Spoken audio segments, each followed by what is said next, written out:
Vieš, čo mám teraz takú novinku?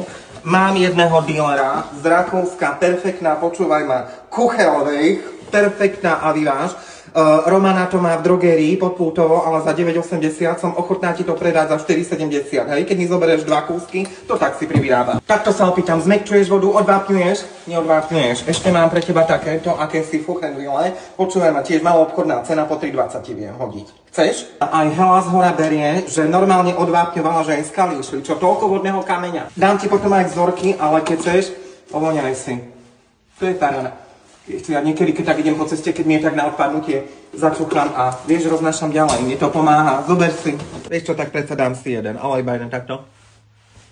Lebo čo je moc, to je moc, počúvaj ma, Húcovci, rodina. Veľká slušná rodina, vezmi si, predvolanie im prišlo, predvolanie, či do basy, či čo, ja neviem, mladému, a starému chodia alimenty, ale žena nevie, čiže no, ale slušná rodinka.